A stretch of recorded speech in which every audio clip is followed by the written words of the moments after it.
الله أكبر الله أكبر.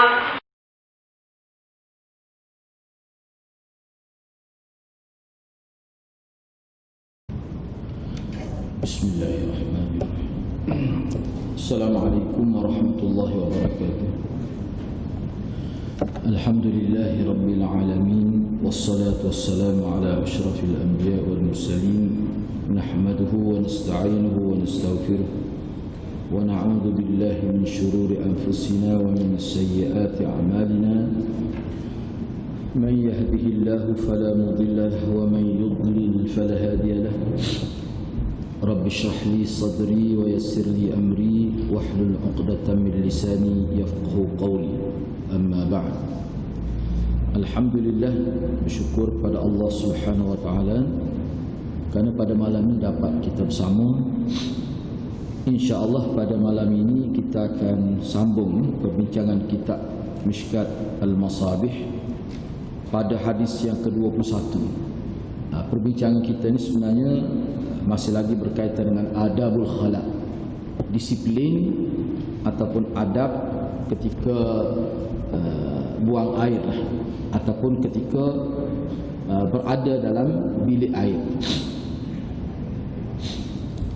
Ana Abdullah bin Sarjis anna Nabiyullah sallallahu alaihi wasallam qala la yabulanna ahadukum fi juhur. Daripada Abdullah bin Sarjis radhiyallahu an bahawa Nabi sallallahu alaihi wasallam bersabda, janganlah seseorang kamu kencing di dalam juhur, yakni lubang. Lubang sini makna lubang yang berada pada tanah, pada bumi.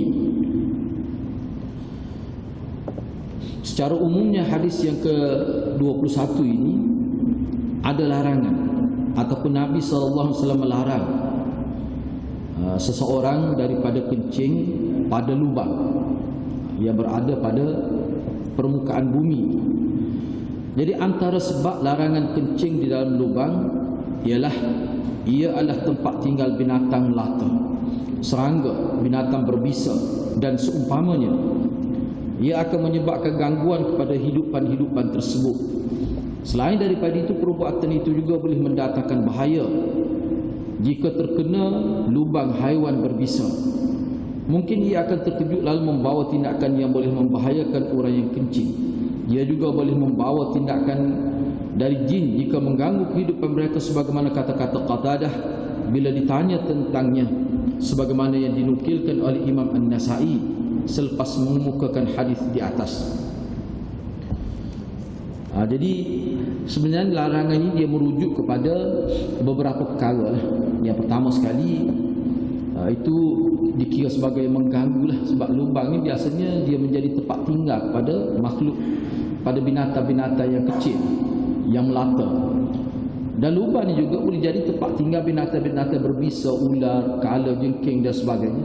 Kalau kencing, sebab biasanya kencing ni dia dalam keadaan duduk ataupun kalau berdiri pun, maknanya kaki seseorang itu akan dekatlah dengan lubang itu. Kalau kita kata lubang tu lubang ular lah, bahaya tu.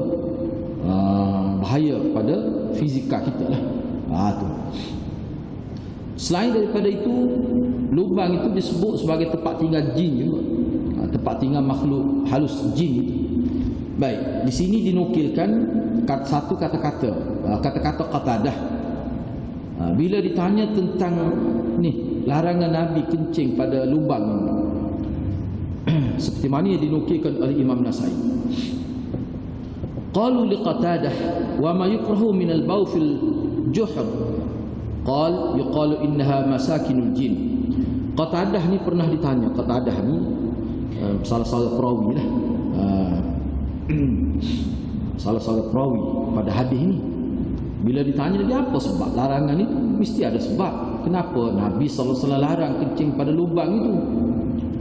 Antara yang disebut tadi kita sebut faktor-faktor dari sudut bahaya tu. Salah satu faktor juga kerana tempat ini adalah tempat tinggal jin, seperti yang disebut oleh Qatadah bila ditanya beliau, kenapa Rasulullah larang? Dia kata kerana lubang itu adalah tempat tinggal jin. Sebelum ni kita telah jumpa hadis larangan Nabi kita menggunakan tulang dan perkaulan najis yang kering untuk beristinja. Kalau tulang itu kan sebab apa? Sebab tulang itu makanan jin.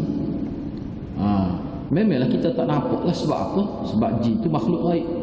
Di sini ulama buat kesimpulan bahawa setakat maklumat yang kita tahu,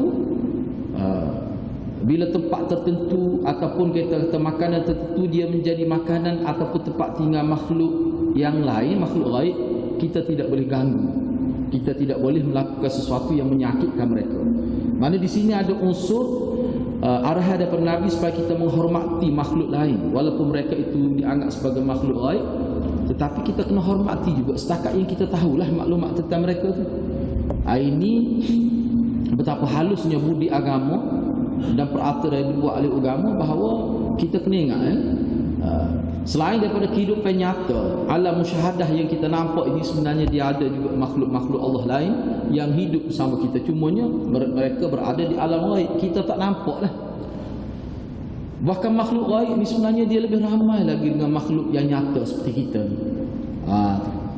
Itu antaranya lah. Jadi perkara ni kita hanya percaya lah sebab Nabi sebut. Memang kita tak nampak pun, kalau nampak masalah juga kita. Bukan masalah kecil, masalah besar kalau kita nampak makhluk gaib ni. Jadi muncullah Allah SWT hijabkan mata kita sehingga kita tidak nampak. Baik, kukuk mana pun lubang itu, kalau kita tidak mengambil kira kata-kata qatadah ni, kalau kita ambil secara zahir, dia ada bahaya. Dia ada bahaya kepada tubuh badan kita lah bila kencing di lubang itu. Bahaya lah, kita boleh bahaya sendirilah kalau ular misalnya. Lubang tu lubang ular. Serabut buruk juga dia. Dia main kencing di lubang dia tu. Enggak kita tahulah ular ni bagaimana sifat Allah buat kepada dia. Tu jadi kena fikirlah. Kalau kita tidak fikir dari sudut kata-kata qatadah ni pun, fikir dari sudut zahir. Baik. Hadis yang ke-22, ni maknanya ini pun termasuk, misalnya kita tengok contohnya, saya ambil contoh, misalnya kita pergi ni, kalau kita pergi ke dalam hutan, kalau misalnya kita tengok ada lubang semut ni, sengaja pergi kencing di situ, itu su'ul adab, buruk akhlak. Itu termasuk dalam buruk akhlak. Jadi bila kata buruk akhlak ni dua perkara, sama ada makruh ataupun haram. Dua tu ya. Dia tak akan jadi sunat, tak akan jadi harus. Sebab apa? Sebab Nabi larang. Dia tak akan jadi harus. Paling tidak makruh. Silap-silap boleh jadi haram. Sengaja dia kencing di lubang semut. Dia kata tak bahaya, tidak seperti ular, dia kata. Dia pun kencing. Bahkan dia suka pula tengok semut tu lari dah. Contohnya. Tu su'ul adab, buruk akhlak. Baik, hadis yang ke-22, an Mu'adz bin Jabal qala Rasulullah sallallahu alaihi wasallam, ittaqul mala'in ats-tsalatsah al-baras fil mawarid wa qari'at at-tariq waz-zil. Daripada Mu'adz bin Jabal radhiyallahu anhu katanya, kalau nak berkenaan tadi boleh tengok sendirilah di bawah tu Imam Nasa'i buat tajuk khusus, larangan kencing di dalam lubang. Larangan kencing di dalam lubang. Imam Nasa'i buat tajuk khusus dalam kitabnya. Daripada Mu'adz bin Jabal radhiyallahu anhu katanya, Rasulullah sallallahu alaihi wasallam bersabda, jauhilah 3 perkara yang membawa kepada laknat, iaitu buang air di tempat sumber air. Dia buang air di tempat sumber air, di tempat laluan, mana laluan masyarakat, sama ada di lorong ke, di jalan kecil ataupun jalan, ikutlah tempat laluan manusia, ataupun di tempat manusia berteduh di bawah pokok ke misalnya, atau boleh kencing di pondok tepi jalan tempat orang berteduh. Itu semua tu. Kenapa larangan ni? Dia boleh mengganggu masyarakat, dia boleh mengganggu orang ramai yang lalu. Kalau sumber air, dia boleh mencemarkan air. Boleh mencemarkan air. Sebab najis ni dia kotor. Jadi kencing di, kita kata sumber air, tidak boleh. Tidak boleh. Ini perbuatan ini adalah termasuk. Ini boleh. Ini sebenarnya dalam Sunan Nasa'i dulu kita bincang dah sebenarnya. Hukumnya haram. Tidak makruh, haram hukum dia. Baik. Zil. Kalau dulu, zaman dulu, pokok-pokok rendang ni, pokok yang rendang ni, itulah tempat manusia berteduh daripada cahaya matahari itu. Kalau orang musafir tak sangat penting lah bagi mereka pokok yang rendang, sebab dia boleh berehat, boleh salat di situ, boleh buka dia punya bekalan dia untuk makan. Dulu tidak ada pondok RNR, kita kata tak ada. Jadi penting bagi orang yang musafir di zaman Nabi ataupun zaman ketika manusia dalam keadaan zaman itulah, bukan zaman kita sekarang ni. Zaman kita sekarang ni hadis ni tetap berguna. Zaman kita sekarang ni mana tempat-tempat yang kira-kiranya menjadi kegunaan manusia. Tak kira lah. Tiba-tiba dia kencing di situ. Ada seorang pensyarah tersebut, dia kata ni pelajar luar lah, kita tak sebutlah bangsa mana. Dia kencing dalam singki tu di asrama, sehingga jadi buah mulut orang, buah mulut pelajar, sehingga dia sebut pada saya, kata kadang-kadang kita tengok setengah umat Islam ni ialah kita kata umat Islam, orang Melayu kita pada perangai yang tidak senonoh gitu, mana orang luar apa ada. Jadi bayangkanlah orang pergi nak gosok gigi di singki tu, nak di asrama tu, tiba-tiba tengok maut ya. Itu masalah. Kadang-kadang ada begitu. Itu mengganggu kan. Jadi menyebabkan orang rasa jejek lah. Jadi perkara ini termasuk dalam mengganggu, termasuk dalam azan nas, mengganggu manusia. Ini perbuatan ini haram, bukan makruh kan.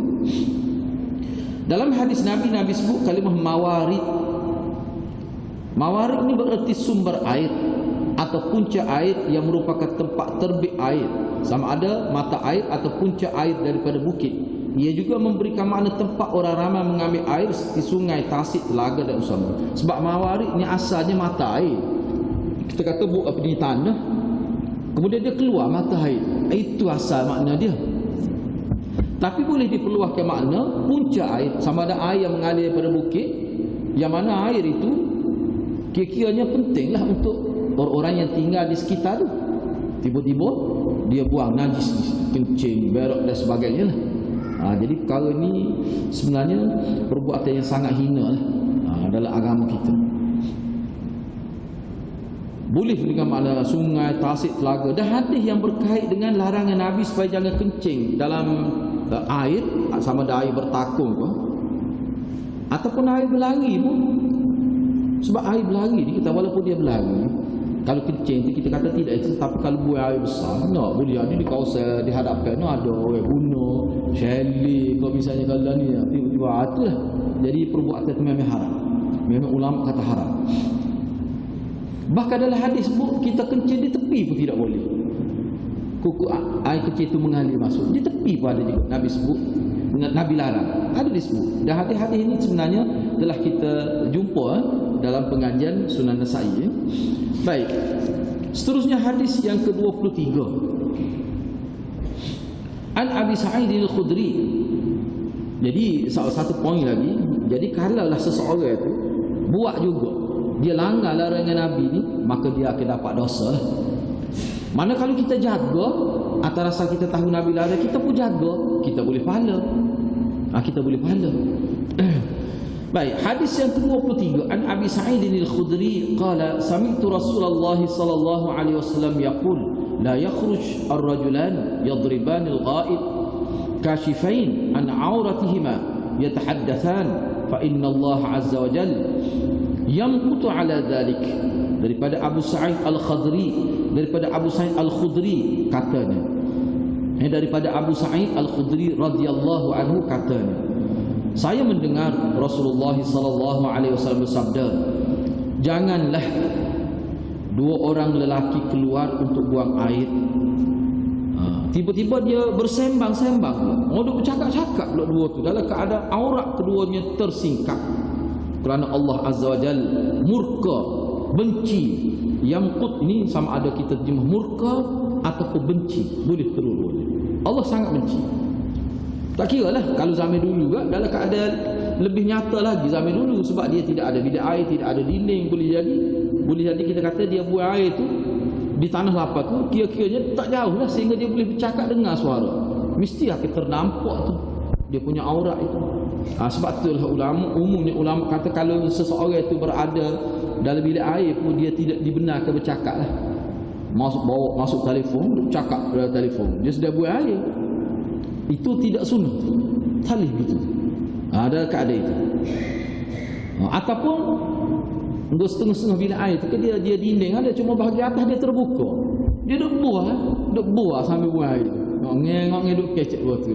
Itu juga termasuk dalam su'ul adab, buruk akhlak juga, tidak dibenarkan.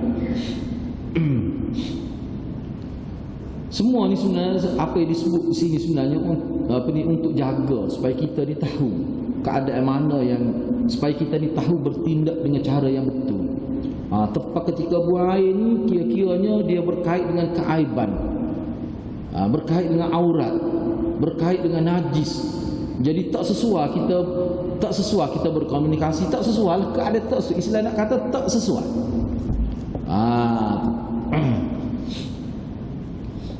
Misalnya kita masuk bilik air tu baca surat khabar, bila baca WhatsApp dah.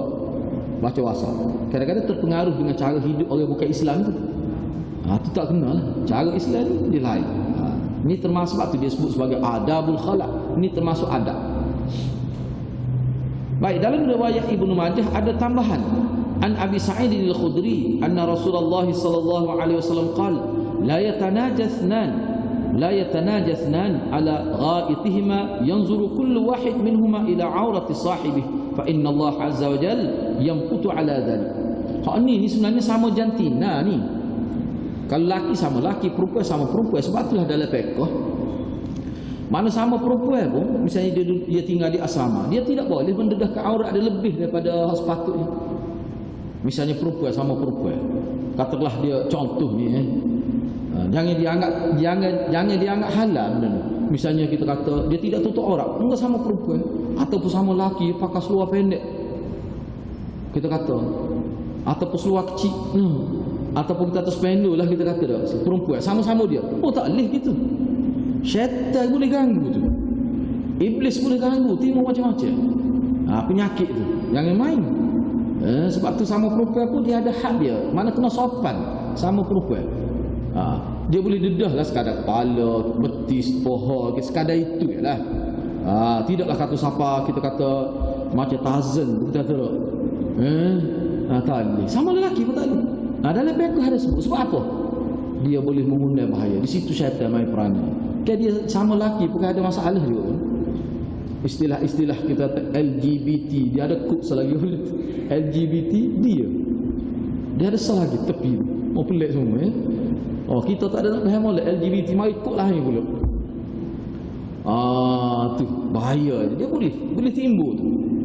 Sama lelaki pun dia boleh timbul fitnah juga. Sebab tu perlu dikawal lah. Walaupun duduk satu asrama, satu bilik pun tak boleh, dia mesti tetap ada hukum syariat di situ yang perlu dijaga. Ni pun gitulah juga. Cuba tengok hadis ni. Hadis ni adalah Ibnu Majah. Ada tambahan daripada Abu Sa'id juga. Ni pun daripada Abu Sa'id al-Khudri juga. Dia kata bahawa Rasulullah sallallahu alaihi wasallam sabda, janganlah dua orang di kalangan kamu bila dia buang air sama-sama duduk sembang. Dalam hadis tadi sama-sama duduk buah lah. Ni sama-sama tengok aurat, walaupun tidak nampak kemaluan, tapi aurat tak boleh. Dia boleh menimbulkan perasaan-perasaan yang tidak baik lah. Di situ syaitan boleh ganggu, menimbulkan waswas, mendorong manusia ke arah perbuatan haram tu boleh berlaku. Jadi ini maksudnya untuk saddul dzara'i, untuk sekat lah supaya tidak berlaku. Jadi ini berdosa lah. Kalau kita abaikan larangan Nabi, boleh menyebabkan berdosa.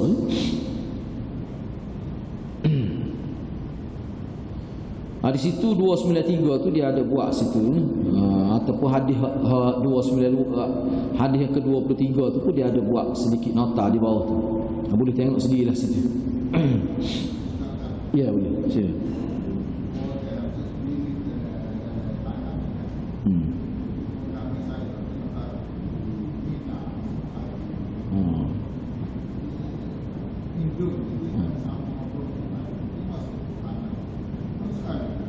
Oh gitu.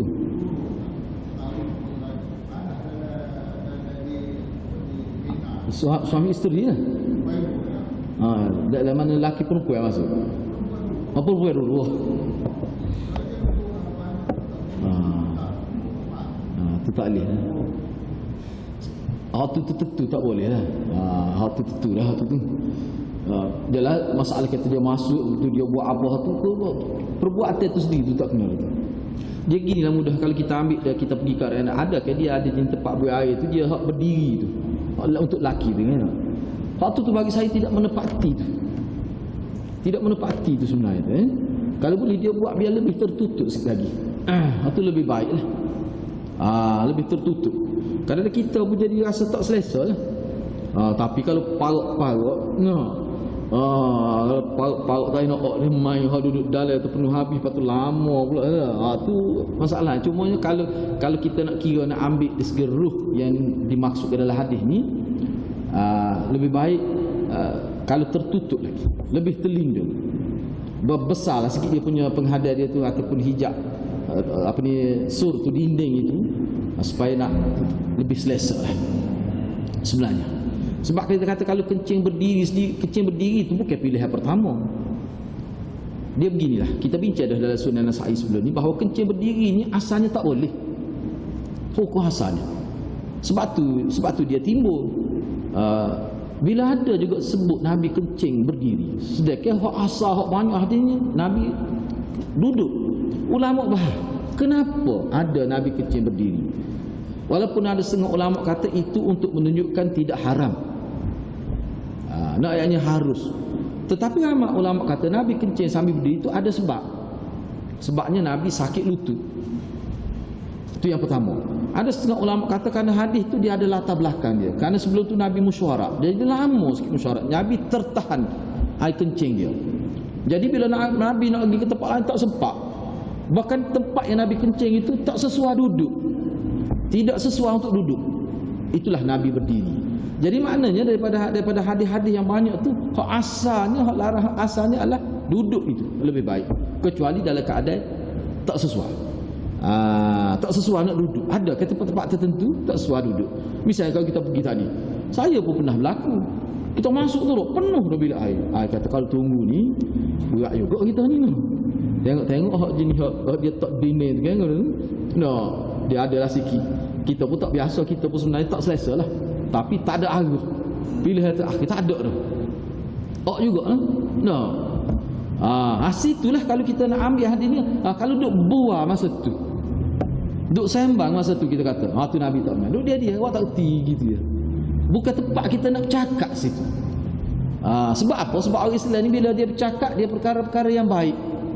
Orang Islam ni bila dia kecek perkara makruf, sesuai ke situ nak kecek tak sesuai. Baik, kita katalah kalau duduk, mungkin dia buat dudukkan kerja gantung dinding gitu dah 10 kadang-kadang. Nak buah ke dia situ? Enggak, orang Islam ni kalau dia kecek semua benda berfaedah, sesuai ke nak cakap di situ. Walau bagaimanapun kita kena ingatlah, hak ni setengah ulama kata bukan makna haram secara mutlak. Ada ulama bukan haram mutlak. Kadang-kadang ada juga keperluan tu. Misalnya kita kata, contoh kita kata, kereta awak ke tadi nampak lampu tak tutup ni, contoh sekadar tu ya. Tu ulama kata tak apa tu. Ni buah ni sembang, mana benda yang tak perlu. Kecek lepas ni pun boleh. Buah lepas tu daripada bilik air boleh. Selalu dah jenis kaki buah sungguh, bukan sekat mulut pas kaki. Jenis kaki buah sungguh kadang-kadang jadi gitu. Jadi tempat tu tak sesuai. Sebab orang Islam ni bila dia bercakap semua benda-benda baik, jadi di situ tak sesuai. Ni juga termasuk adab. Sebab tu Syekh Tibrizi ni sebut adabul khalaq itu. Adab. Kena ada tu. Sebab tu kita kena tahulah. Kau gini. Baik. Kalau dalam hadis ni, dalam hadis Ibnu Majah ni, dalam Sunan Ibnu Majah ni riwayat daripada Abi Sa'id juga. Melihat aurat. Aurat ni tidak makna kemaluan, tidak. Punggung ke kita tu aurat lah tu. Tu. Dia gini, kita kena ingat ni dalam beberapa artikel yang saya baca dalam internet lah. Kita kena ingat dia manusia dia tidak sama, dia punya perasaan, dia emosi, dia ada setengah orang dia ada latar belakang dia. Latar belakang dia. Kalau dia ni sudah ada latar belakang dah jenis lembut, tu bahayalah ada sudut tu. Itu maksud saya sebut tadi. Di situ ada ruang syaitan nak ganggu kita. Jadi Nabi lari ni sebab apa? Nak tutup ruang tu, supaya syaitan tidak boleh goda, tidak boleh menimbulkan lintasan-lintasan buruk terhadap diri kita. Tu yang pertama, kedua tak tahu nah. Seterusnya, dari sini tidak sebutlah. Sebenarnya dia akan menimbulkan fitnah selepas daripada itu. Sebagai contohlah, katalah A, kalau dia tidak jaga perkara ni, dia tengok aurat. Katakanlah aurat tu, seseorang tu ada kecacatan lah pada tubuh dia, misalnya di punggung dia ke, di paha dia ke. Kadang-kadang padahal dia tutup sangat kau tu, secara tak sengaja dilihat. Boleh jadi orang yang tidak amanah, orang yang kita kata mempunyai orang yang tidak beradab, berakhlak, dia situ tutup sangat, bertapung-tapung dia kata punggung. Misalnya tak, contoh tu. Tidakkah itu membuka aib seseorang tu? Tak boleh lah tu. Sedangkan kita kata, kalau dia mati pun tidak dibenar lagi tu. Bahkan tak perlu tengok pun tempat tu, tempat aurat dia, dia sembunyikan semasa hidup dia. Sebab tu kalau kita belajar tentang praktikal apa ni, mandi jenazah, dia tutup di bawah kain tu, dia gosok tangan pun, dia balut dengan itu, gosok gitu. Bukan kata terdedah gitu, tidak sepodogong gitu atau terbokor gitu dah. Dah. Buat apa tu? Aurat ni. Sebab tu kalau ulama kata hak terbaiknya kena anak dia, keluarga dia. Barulah dia tidak akan cerita kalau ada keaiban fizikal ayah dia tu. Itu hikmah dia. Hak ni pun begitulah juga. Cuma bagi saya ada setengah-setengah ulama tu dia kata hak besarnya Nabi nak tutup. Ni nak tutup dia punya gangguan syaitan tu. Bukan main syaitan ni. Sebabnya begini, kita kata orang kena penyakit suka sama lelaki jenis gay ke, kita kata ataupun lesbian ke, perempuan, sebenarnya kerana bebas sangat. Dia tidak jaga hukum di situ. Itu tak boleh lah, kena jaga tu. Baik. Berdasarkan tambahan di dalam riwayat ini, ia menunjukkan kemurkaan Allah terhadap perbuatan tersebut jika disertai dengan melihat aurat orang lain, bukan semata-mata bercakap. Dia gini, apa kita baca? Hadis ini menunjukkan wajib menutup aurat dan haram membukanya di hadapan orang lain. Jadi larangan bercakap ketika buang air. Asal larangan memberi makna haram. Itu asalnya. Nabi SAW menyebutkan sebab larangan adalah kemurkaan Allah sebagai menambahkan lagi keharaman. Ini kuk mana pun kau ni khilaf lah. Memang ulama kata haram, tapi setengah ulama kata haram itu maknanya haram kalau misalnya ada pilihan lah. Mana kalau kita tak cakap pun tak apa, tiba-tiba bercakap juga, itu haram. Sebab tu dikata haram tidak mutlak. Tetapi kalau dalam keadaan ni, misalnya jauh dah merugi sekali, tak berani juga dari jauh-jauh tempat tak biasa, dalam hutan kalau misalnya dah, kira-kira nampak dia, katakanlah perlu bercakap, itu tak apa tu. Bui peringatan kepada bahaya ke, misalnya, tu hal lain. Ni dalam, sebab tu dia guna istilah sembang tu. Sembang ni maknanya benda tu tak perlu sangat. Tak perlu pun. Boleh cakap selepas tu pun boleh. Jadi kena tahan lah tu. Kena tahan perasaan kita tu. Jadi kukuk mana pun ulama kata haram tu memang jelas lah. Memang jelas. Baik, hadis yang ke-24. Sebab itulah saya tekankan sangat.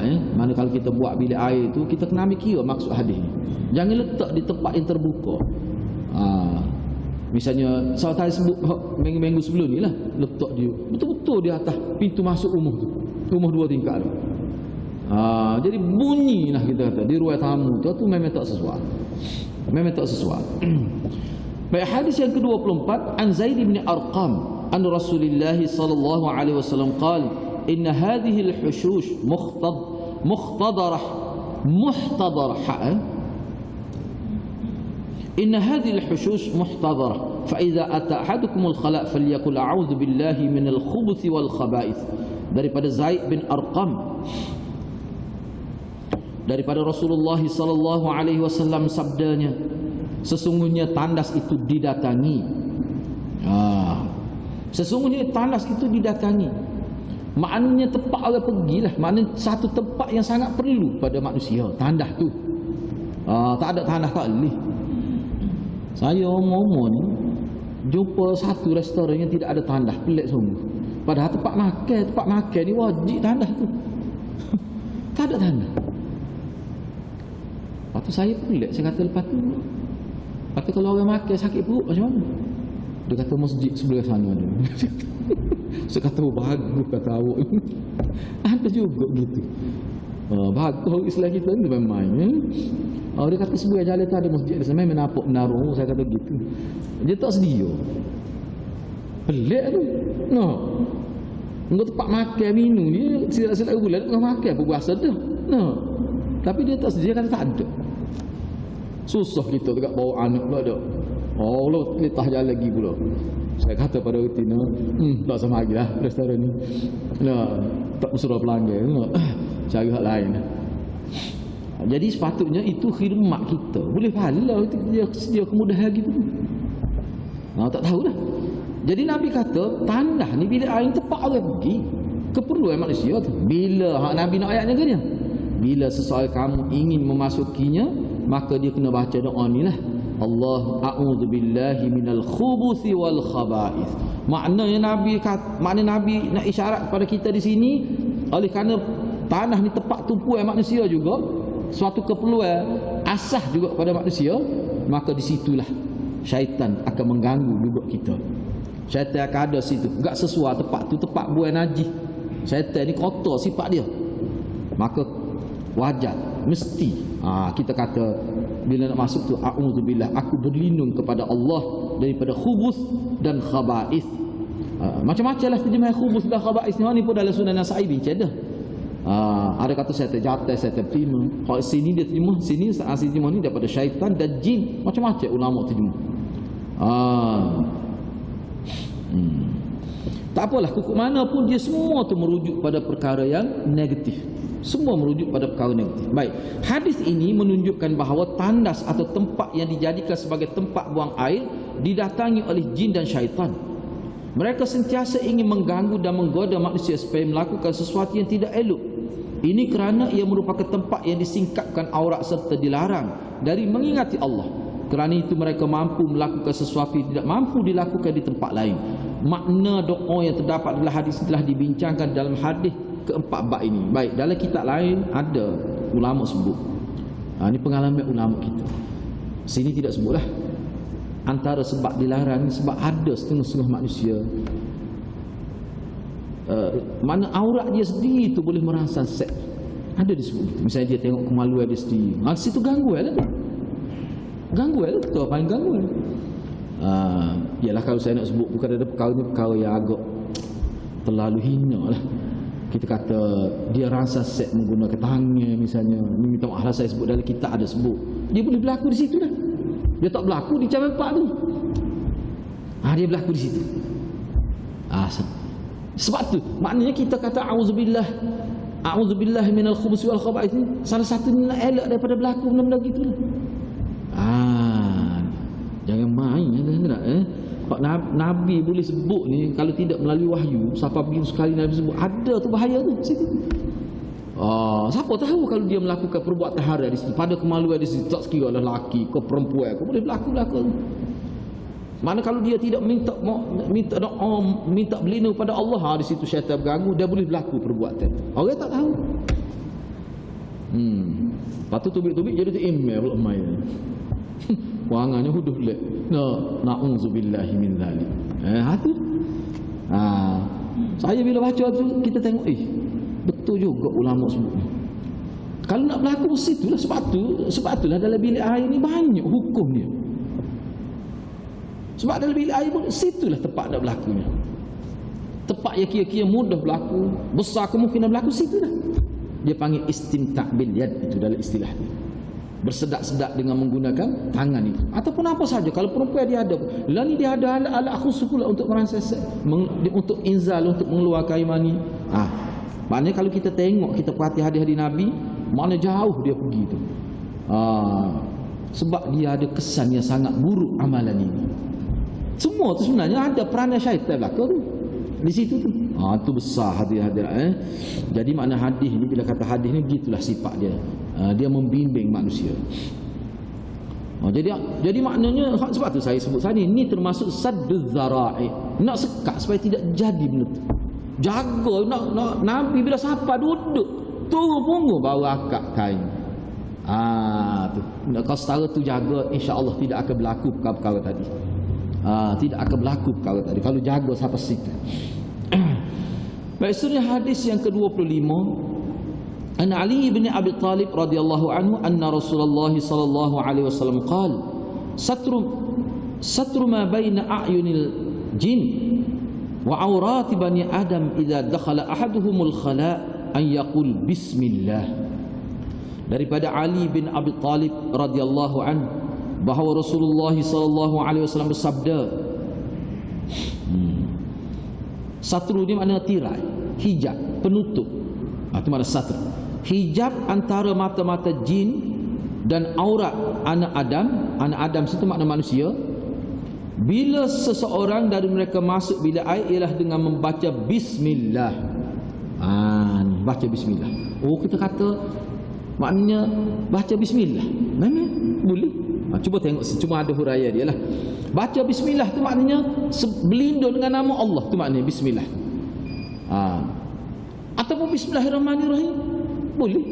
Mana orang yang baca bismillah itu dia akan dijaga oleh Allah. Dan dia sendiri pun tidak terdorong, tidak terlintas, Tuhan jaga untuk buat perkara buruk semasa dia buang air. Enggak kita kata perkara buruk ketika buang air tepat dalam bilik. Tadi saya sebut tadi lah. Merangsang seks kita kata. Perempuan pun boleh berlaku. Lelaki pun boleh berlaku. Baik. Zahir hadis ni, saya ambil sikit lagi. Zahir hadis ni bercanggah dengan hadis Zaid bin Al-Arqam sebelum ini dan hadis Anas dalam fasa pertama yang kita bincang sebelum ini yang menyebutkan doa memohon perlindungan daripada gangguan jin dan syaitan. Tiba-tiba sini sebut bismillah. Bukan Allahumma inni a'udzubika ataupun a'udzubillah minal khubuthi wal khaba'ith. Hadis ni. Ni tiba-tiba sebut bismillah. Bagaimana tu? Nampak tu bercanggah tu. Cuba kita tengok. Zahirnya nampak bercanggah lah. Tetapi namun begitu ia tetap tidak mendatangkan pertentangan. Sebenarnya tidak bercanggah pun, kerana tidak menjadi larangan untuk memilih antara kedua-dua tersebut. Bismillah ni pun hakikatnya doa juga. Apa sebut nama Tuhan tu? Supaya ingat Tuhan. Sebab situ pun boleh berlaku maksiat juga masa buang air tu. Situ pun boleh ganggu syaitan juga. Sebab bismillah ni kata-kata yang dia bersifat dua hala, serampan dua mata, memperingatkan kita kepada Allah supaya jangan buat maksiat ketika bersendirian. Yang kedua, dia boleh menghalau syaitan juga. Syaitan takut bila sebut nama Tuhan ni, nama Allah ni. Tu. Jadi maknanya boleh pilih. Bahkan terdapat riwayat yang menunjukkan had boleh dihimpunkan kedua-dua. Boleh kita kata bismillahirrahmanirrahim, Allahumma inni a'udzubika minal khubuthi wal khaba'ith. Boleh himpun kedua-dua. Supaya doa nak makan lah, sebelum doa nak makan baca bismillah. Ada juga sebut bismillah saja, tak apa dah. Misalnya, ni hadis ni, hadis 297. Hadisnya